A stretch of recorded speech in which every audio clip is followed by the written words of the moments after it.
Oi gente, tudo bem com vocês? Meu nome é João Miguel e sejam bem-vindos ao meu canal. Nesse vídeo eu vou trazer uma resenha pra vocês do livro A Cantiga dos Pássaros e das Serpentes, da Suzanne Collins, uma história de jogos vorazes.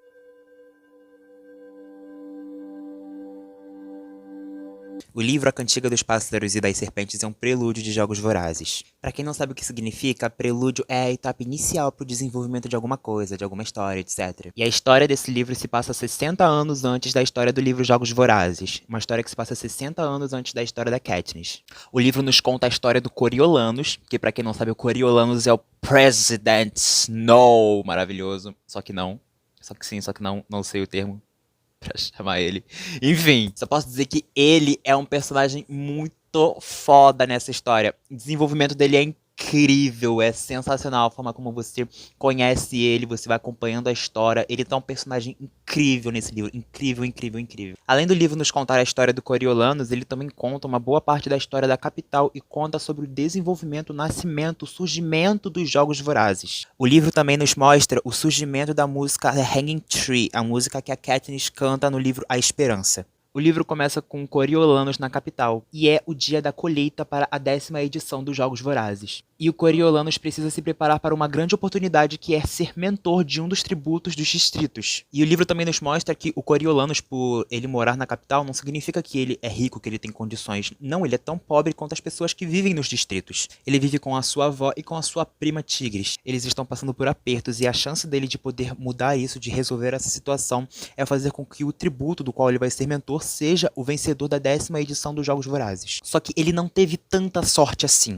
Ele acabou tendo a tarefa de ser mentor de uma menina do Distrito 12, o pior distrito de Panem. O Distrito 12, vocês se lembram? É o distrito da Katniss. E o nome dessa menina do Distrito 12 se chama Lucy Greybird. Não sei se eu pronunciei bem, mas ela é uma das melhores personagens do livro. Ela é uma peça-chave muito importante nesse livro. Ela é pica, ela é uma personagem muito foda nessa história. Sem escolhas, o Coriolanus acaba aceitando a tarefa de ser o mentor dela, então ele faz basicamente de tudo para com que ela seja a vencedora dos Jogos Vorazes. Ele faz de tudo, ele faz de tudo para que ela possa vencer os jogos. O livro também nos apresenta o personagem Sejanus, que é, entre aspas, amigo do Coriolanus. Ele também vai ser mentor e foi dado a ele a tarefa de ser mentor de um garoto do Distrito 2, se eu não me engano. O nome dele é Marcos. E assim, gente, falando sobre a história, os personagens, etc, tudo mais, eu achei o Sejanus uma peça-chave na história que serve para o leitor perceber que o que ele está lendo é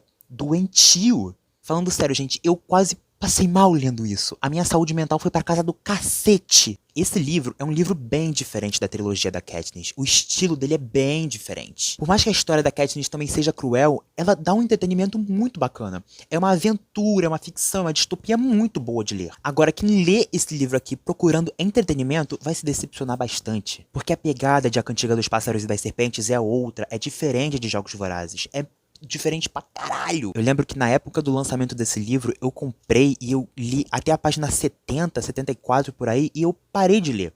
Eu não consegui terminar de ler. Eu deixei lá de lado por uns 5 meses e só depois disso eu voltei a ler. Porque eu li achando que seria a mesma coisa de Jogos Vorazes, que seria a mesma pegada, e eu acabei não entrando no clima, não me adaptando com a leitura, não querendo continuar com a história. Eu tive que ver muitas resenhas no YouTube, eu tive que ver muita gente falando sobre o livro para poder ver se eu conseguia voltar à leitura, porque eu tava com muita vontade de terminar esse livro, muita vontade, só que eu não tava conseguindo. Só que aí eu pensei, cara, é uma história que se passa antes de Jogos Vorazes. Então, tipo, é óbvio que não vai ter um final feliz, é óbvio que pode ser uma leitura cruel, é óbvio que pode ter momentos onde eu vou sentir vontade de vomitar de tanta podridão que acontece nessa história, mas é essa história, então eu vou ler até o fim por questão de, como eu posso dizer, questão de entender a história, de entender fatos passados, que uma coisa que conecta a outra, e também por ser fã, né? E assim, gente, o livro conta a história do Coriolanus, o presidente Snow. Aí ele tem 18 anos nesse livro. E o Coriolanus, o Snow, vocês sabem que ele é,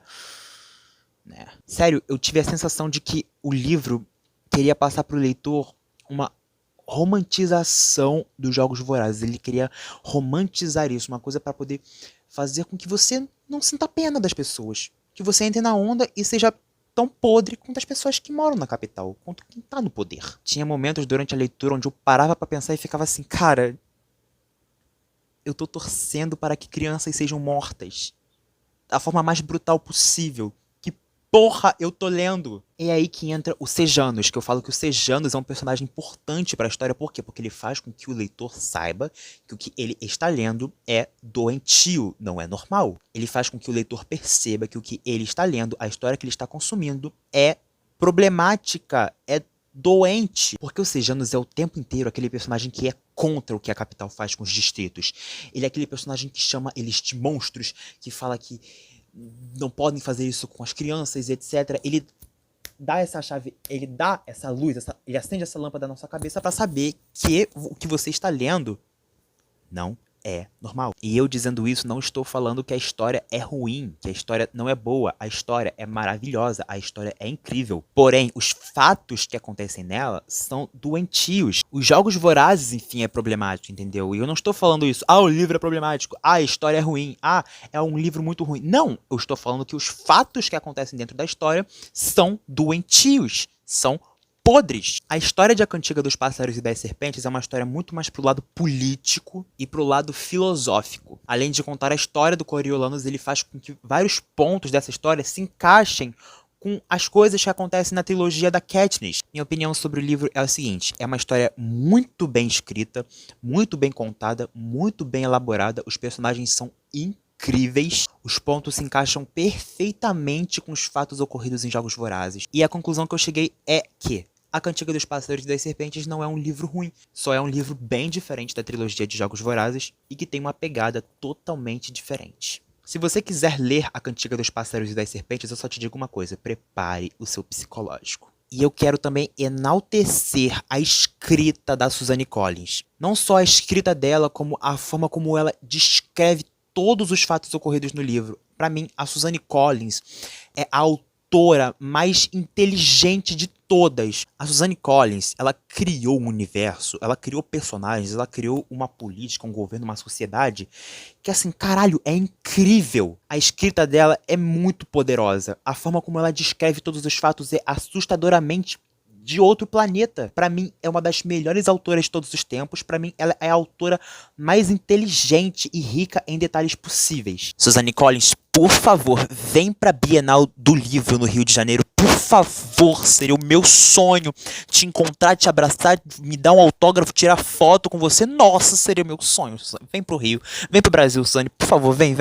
A Cantiga dos Pássaros e das Serpentes vai ganhar uma adaptação pro cinema, que vai estrear no dia 17 de novembro de 2023 desse ano, se eu não me engano é essa data. E eu estou muito animado para isso, eu amo adaptações de livro para o cinema, desde que sejam boas e fiéis à história. E eu estou muito animado para essa adaptação, porque o diretor Francis Lawrence é o mesmo diretor que dirigiu os filmes da saga Jogos Vorazes, a partir de Em Chamas. E assim, não é que para mim os filmes de Jogos Vorazes é uma boa adaptação para o cinema. Para mim, é a melhor adaptação de uma obra literária para o cinema. É super fiel à história do livro, os personagens têm totalmente a essência dos personagens da história. É incrível, eles explicam de uma forma muito rica, muito maravilhosa, enfim, é muito boa, muito boa. Mas lei é lei, o livro é sempre melhor que o filme, sempre. Tem um vídeo aqui no canal onde eu faço um react do trailer de Jogos Vorazes, A Cantiga dos Pássaros e das Serpentes, e eu vou deixar o link aqui na descrição para vocês irem lá assistir. Corre lá que tá bem legal. Bom, gente, essa foi a minha resenha do livro. Se você gostou, deixa seu like, se inscreve no canal, ativa o sininho e compartilha o vídeo, tá bom? Então é isso, gente. Até o próximo vídeo. Valeu e tchau!